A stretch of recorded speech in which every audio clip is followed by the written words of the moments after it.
Fala galera, bem-vindos a mais um vídeo aqui do canal. E no vídeo de hoje eu vou falar sobre um cara que é um dos mais famosos no mundo Bitcoiner do mundo inteiro. O nome dele é Michael Saylor.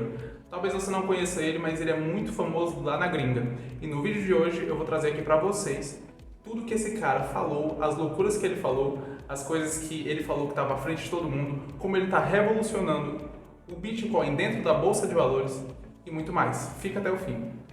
E não esquece de se inscrever nesse canal, porque esse canal acabou de começar. Você tem a chance de fazer parte da história desse canal, sendo os primeiros inscritos dele. Então não se esquece de já apertar no botão assim de se inscrever. E se você gostou do vídeo, não esquece de deixar um like aí e comenta aí sugestões de vídeos ou coisas do tipo. Então vamos lá. Michael Saylor é um dos caras que participou do surgimento, basicamente, da popularização da internet no mundo, lá na década de 90. Ele e mais três amiguinhos dele, três companheiros dele, criaram juntos a MicroStrategy, que era uma empresa que fazia tecnologias de TI para outras empresas, ou seja, ele era um B2B, né, business to business, né? E desde aquela época ele sempre demonstrou total inovação, ele sempre foi um cara absolutamente visionário. Todos os colegas de profissão dele diziam que ele era um cara absolutamente visionário, ele via as coisas além do tempo. Não à toa a MicroStrategy ficou gigante, ficou imensa e se transformou numa das maiores empresas de tecnologia do mundo. Não à toa, quando lá no ano de 2000 teve um negócio que foi a bolha.com, que foi uma crise que ocorreu logo no início da internet, que envolveu as maiores big techs de internet do mundo. A MicroStrategy, que era uma das maiores do mundo na época, passou por essa crise de forma incólume. Simplesmente não sentiu nada. Então, assim, isso é uma das coisas que você tem que prestar atenção. Aí o que acontece? Tempos depois, o Michael Saylor continuou sendo CEO, ou seja, o gerente geral, o presidente da empresa, né? E a empresa continuou crescendo muito. Então, o que aconteceu? Em 2020, ele deu uma das polêmicas que envolve ele é que ele deu uma série de declarações contra, né, aquilo que aconteceu lá em 2020, quando vou citar aqui o nome, senão o YouTube vai tirar o alcance do vídeo. Mas, né, aquele problema que teve em 2020, ele deu uma série de declarações contra, e isso deixou muita gente com raiva, mas assim, é uma das polêmicas que eu queria trazer. Mas o ponto interessante é que ele começou indo contra tudo e contra todos, indo contra todo o pensamento, toda a narrativa normal, a narrativa dos grandes empresários, a narrativa dos institucionais, a narrativa dos economistazinhos aí, de todo mundo, e ele colocou o Bitcoin dentro dos tesouros da empresa. Ele basicamente falou, galera, vamos começar a comprar Bitcoin a rodo, certo? Vamos começar a comprar Bitcoin a rodo e vamos colocar Bitcoin aqui na empresa e o Bitcoin vai fazer parte do orçamento da empresa. Todo mundo disse que o cara era doido. Não, esse cara é completamente doido. Esse cara ele vai falir a empresa. Vários economistas eu já vi até gente dizendo, não compre ações da MicroStrategy porque esse caba é completamente maluco e ele vai quebrar a empresa comprando Bitcoin. É a mesma coisa que falaram do Bukele lá em El Salvador, né? Só que o que acontece? Agora, depois desse halving, alguns dias depois desse halving, simplesmente a MicroStrategy multiplicou mais de 20 vezes o tamanho do preço da ação dela, porque eles tinham essa estratégia de comprar muitos bitcoins. Então, assim, a diferença entre o doido e o gênio é só o resultado, né?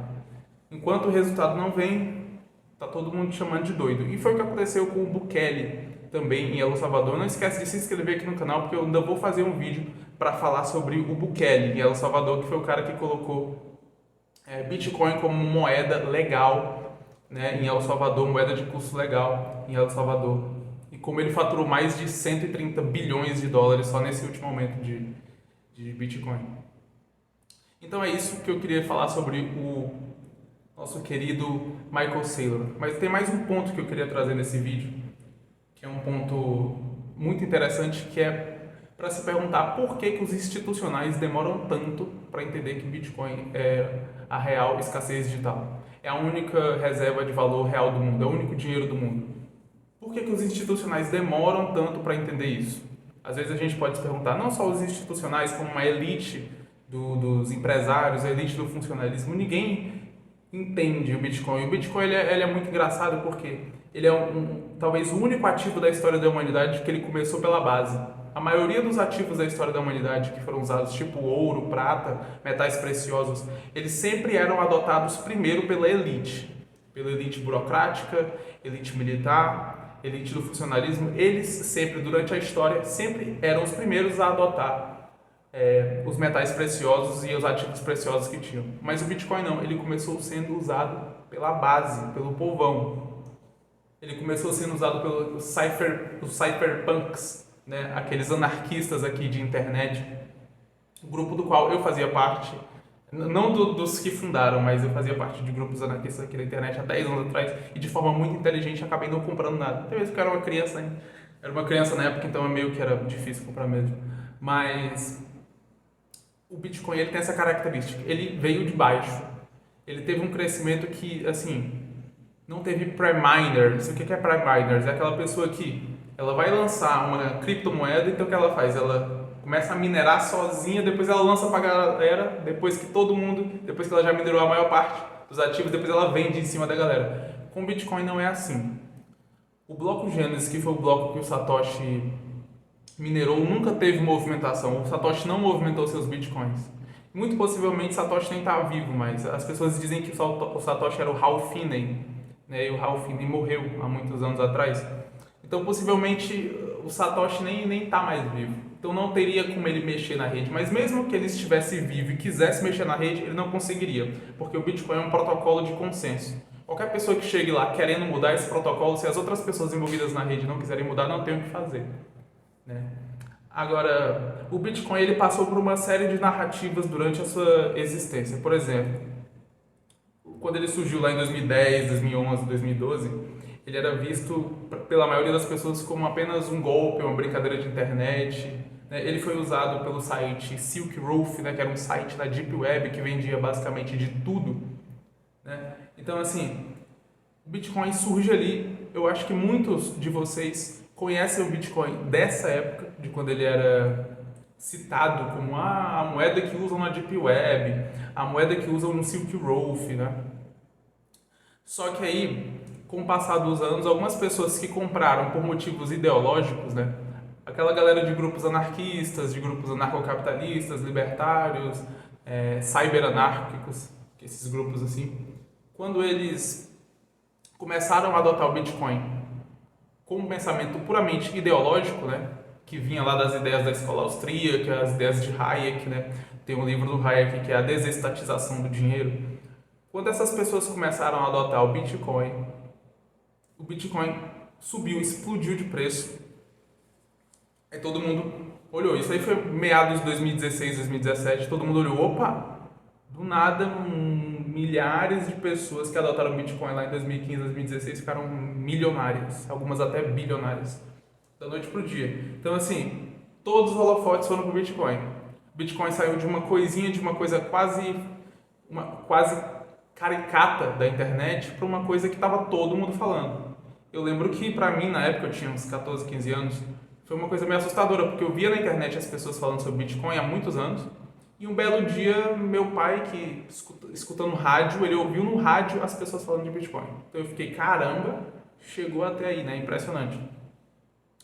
Só que aí, em 2016, os institucionais olhavam para o Bitcoin com a seguinte narrativa: não, isso daí é apenas uma piramidezinha, vai acabar. Vai acabar, essa é uma coisa que as pessoas estão cometendo erros e tal.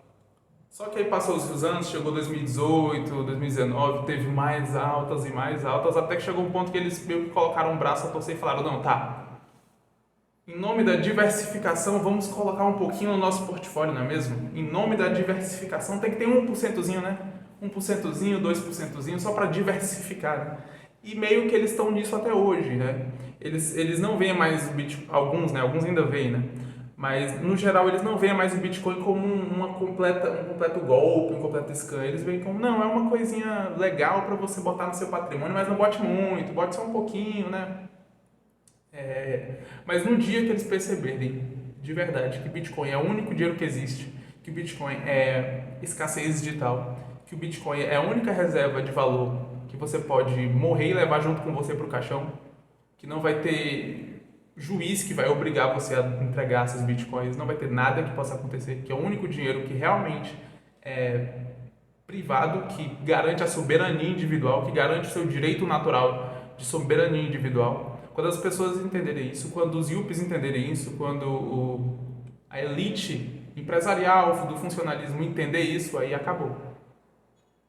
Aí acabou. O Bitcoin hoje ele já está em oitavo lugar, nono lugar em cotação no mundo.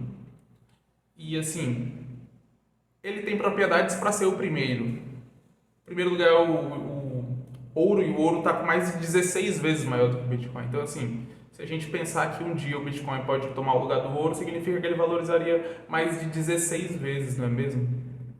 O que faz com que a gente pense, caraca, o preço está baratinho, né? Tá baratinho, tá baratinho. Certo? O que responde algumas perguntas que as pessoas fazem. Ah, mas aí, será que esse é o momento? Tá caro? Tem um vídeo, talvez eu deixe ele aqui, eu não sei, mas é um vídeo de uma moça falando lá atrás, é uma moça que tem um canal aqui no YouTube bastante famoso, ela falando, ah, porque 3 mil reais está muito caro. Não, está caro demais o Bitcoin, 3 mil reais. Hoje, anteontem chegou a bater 540 mil reais com o Bitcoin.